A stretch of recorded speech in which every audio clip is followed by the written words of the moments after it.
We are now joined by Senator Declan O'Scanlon from the 13th Legislative District. Good to see you, Senator. Steve, good to see you as well. How you doing?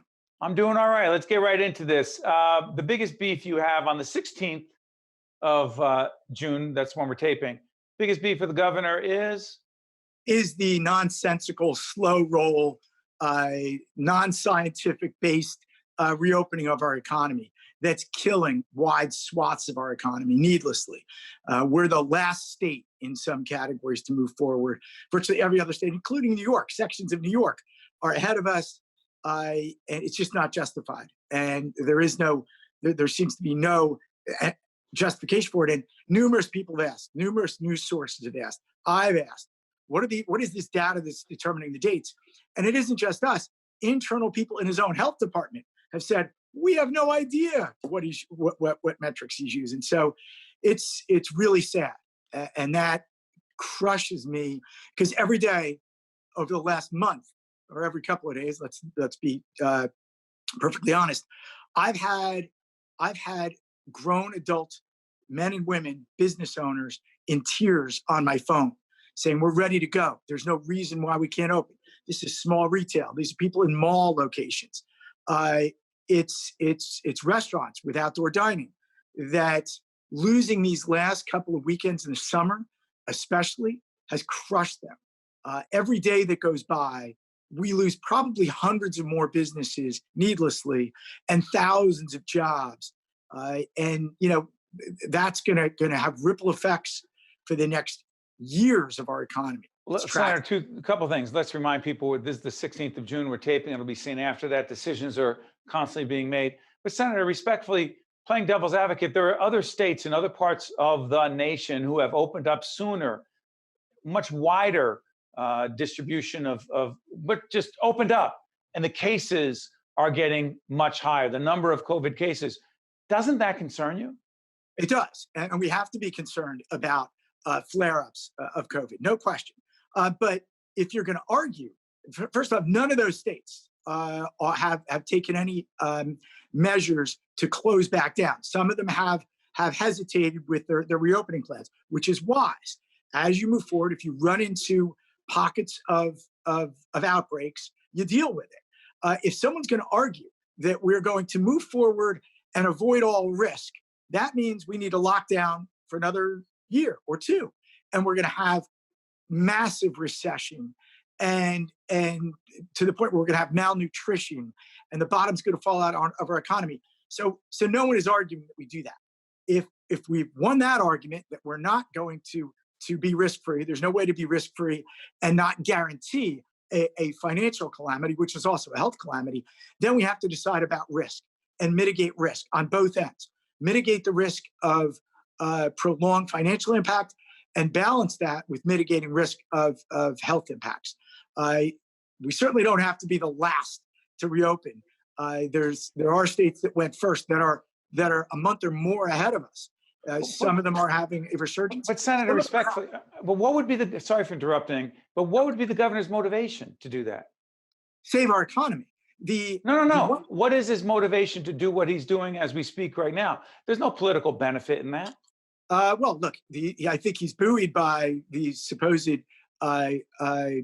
his high ratings, his popularity ratings, which I think are taking a dive right now. Look, I don't think there are people that ascribe some ulterior political motive to the governor.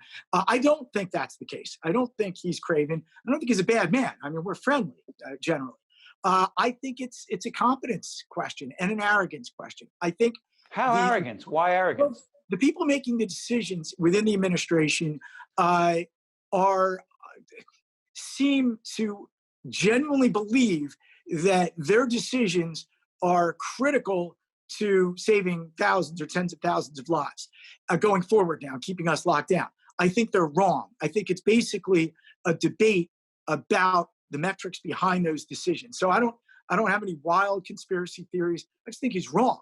And I think that they hesitate to take advice from other folks that might disagree with them. When you bring them alternative perspective, they dig in rather than open up and have a dynamic discussion and maybe make changes. We've seen several other states have advance the rate with which they open. Governor Cuomo's done it. The governor of Connecticut has done it with no ill effects, by the way, that we've seen. This governor has not once that I can recall. On the issue of long-term facilities, you have argued, others as well, that the administration, Department of Health, have mishandled the situation around nursing homes and long-term facilities with COVID-19. Make the case. There's no question, actually. I mean, we have enough evidence that we know that it was mishandled.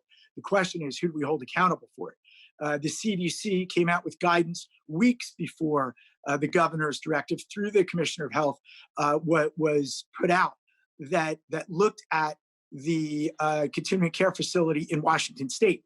And the CDC essentially said, don't do this. Don't bring these people who are infected or might be infected into these facilities that are housing the most vulnerable people that we have in our population, the older folks with comorbidities.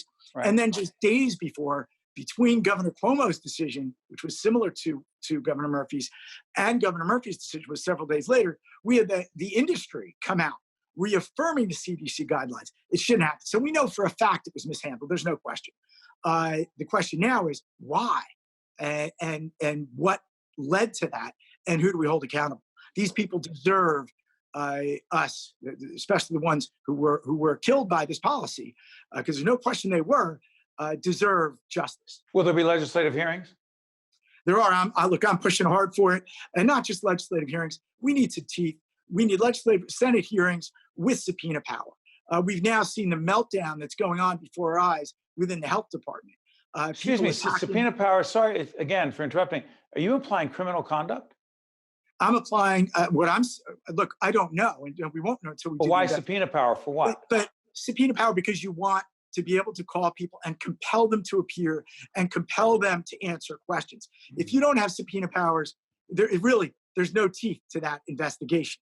And I'm stunned that my Democrat friends within the Senate have not stepped up. Very vocal people that I know care about these folks, and the people that died were every race, every socioeconomic background, every single senator, both sides of the aisle should be lining up, insisting on such hearings. State Senator Declan O'Scanlon from the 13th Legislative District, I want to thank you for joining us remotely. Next time, hopefully, will be in the studio with us over at NJTV. We'll also talk about the fiscal outlook for the state of New Jersey, which is near and dear to your heart. Senator, thank you so much for joining us. Thanks for having me, Steve.